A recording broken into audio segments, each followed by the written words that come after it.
नमस्कार, मैं हूं आमिल बेग। आप देख रहे हैं सिटी बुलेटिन न्यूज़। पेश हैं आज के प्रमुख समाचार। दीपोत्सव को सकुशल संपन्न कराने के बाद अब जिला प्रशासन 14 कोसी और 5 कोसी परिक्रमा को संपन्न कराने में जुट गया है। आज अयोध्या के विधायक वेद प्रकाश गुप्ता के साथ जिलाधिकारी चंद्र विजय सिंह ने परिक्रमा पथ का निरीक्षण किया। बता दें कि इस समय 14 कोसी और 5 कोसी परिक्रमा मार्ग के चौड़ीकरण का कार्य चल रहा है। परिक्रमा की तारीख तक चौड़ीकरण का कार्य पूरा नहीं हो पाएगा, इसीलिए परिक्रमा पथ पर बालू डालकर मार्ग को सुगम और सुरक्षित कराने के निर्देश दिए गए हैं। 9 नवंबर को अक्षय नवमी के अवसर पर शाम को 6:32 से 10 नवंबर को 4:45 तक अयोध्या की 14 कोसी परिक्रमा चलेगी, जबकि 12 नवंबर को देवोत्थानी एकादशी पर ब्रह्म मुहूर्त में भोर से 5 कोसी परिक्रमा शुरू होगी और पूरी हो जाएगी। बता दें कि इस बार परिक्रमा में उम्मीद से ज्यादा श्रद्धालुओं के शामिल होने की संभावना है। 5 कोसी और 14 परिक्रमा मार्ग पर श्रद्धालुओं के लिए सारी सुविधाएं यथायथ मौजूद रहे, ताकि परिक्रमार्थियों को परिक्रमा पथ पर परिक्रमा करते समय किसी प्रकार की परेशानी या असुविधा न उठानी पड़े। यह कहना था 14 कोसी और 5 कोसी परिक्रमा मार्ग के निरीक्षण के समय नगर विधायक वेद प्रकाश गुप्ता का। जिलाधिकारी और अधीक्षण अभियंता पीडब्ल्यूडी और अन्य अधिकारियों को आज उन्हें निर्देश दिया और कहा कि व्यवस्थाएं अच्छी होनी चाहिए। उन्होंने कहा कि लाखों की संख्या में पूरे भारतवर्ष से अयोध्या की ऐतिहासिक 14 कोसी परिक्रमा और उसके उपरांत 5 कोसी परिक्रमा करने के लिए श्रद्धालु आते हैं। 14 कोसी और 5 कोसी परिक्रमा मार्ग के चौड़ीकरण का कार्य चल रहा है, उसी के साथ परिक्रमा भी संपन्न होनी है।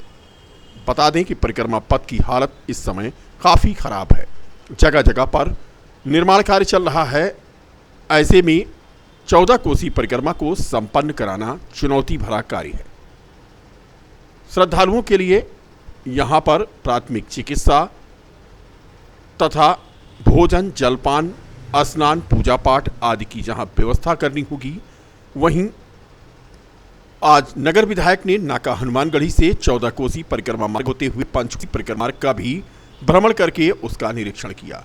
उन्होंने कार्यदायी संस्था और जल निगम को सभी कार्यों के साथ पथ पर गिट्टी बालू डालकर रोलर चलाकर परिक्रमा पथ को सुगम सरल बनाने के साथ 7 नवंबर तक इसे पूरा करने की हिदायत दी। उन्होंने पुलिस अधिकारियों को सुरक्षा और ट्रैफिक संबंधित पूर्ण व्यवस्थाएं बना लेने के भी निर्देश दिए हैं। निरीक्षण के दौरान जिलाधिकारी चंद्र विजय सिंह, एसडीएम सदर विकास दुबे, पीडब्ल्यूडी के सुपरिटेंडेंट इंजीनियर ओम प्रकाश वर्मा आदि मौजूद थे। देखिए, क्योंकि 9 तारीख से परिक्रमा स्टार्ट है, 9 से 12 तक चलेगा 14 कोसी 5 कोसी, और उसको देखते हुए टाइम कम है।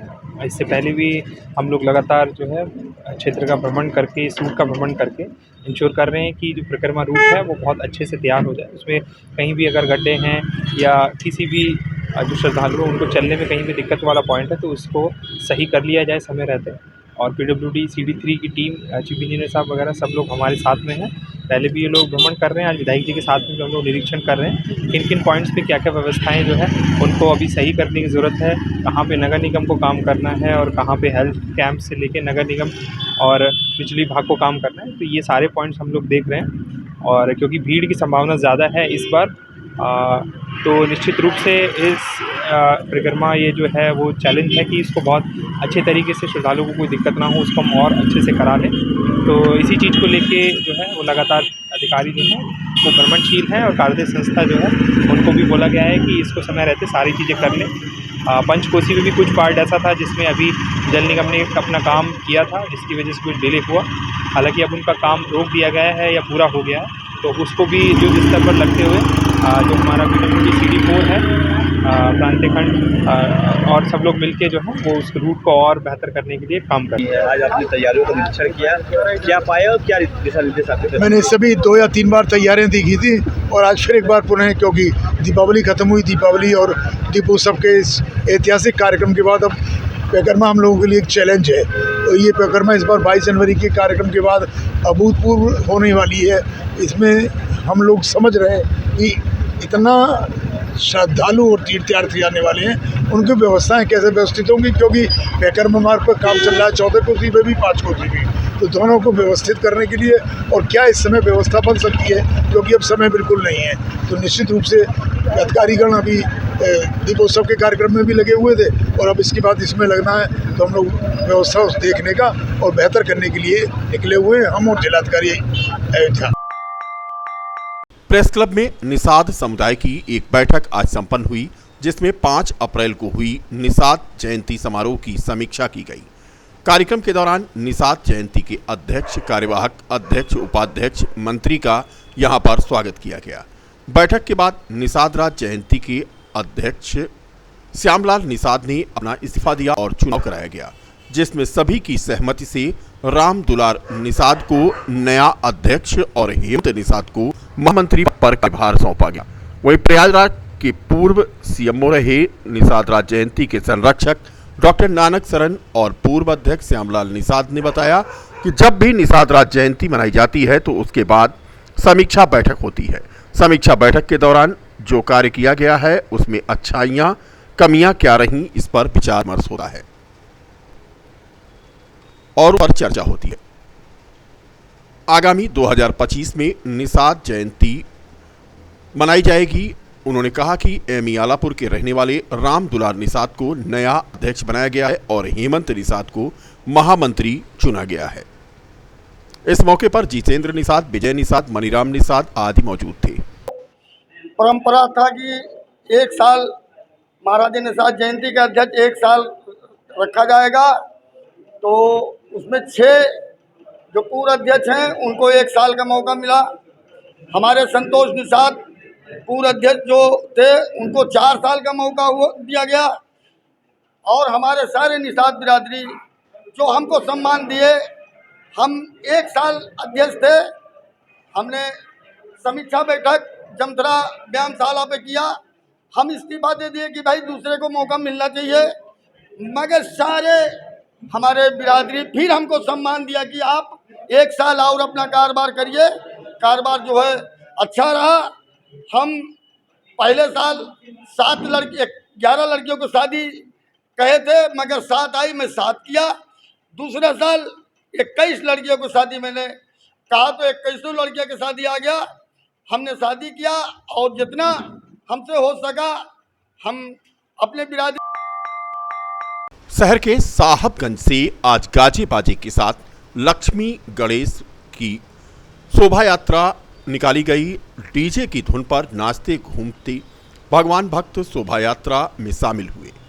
साहबगंज के आंख अस्पताल से होकर रीडगंज, चमनियाबाग चौक, रिकाबगंज होते हुए ये शोभा यात्रा मीरन घाट पहुंची, जहां लक्ष्मी गणेश जी का विसर्जन किया गया।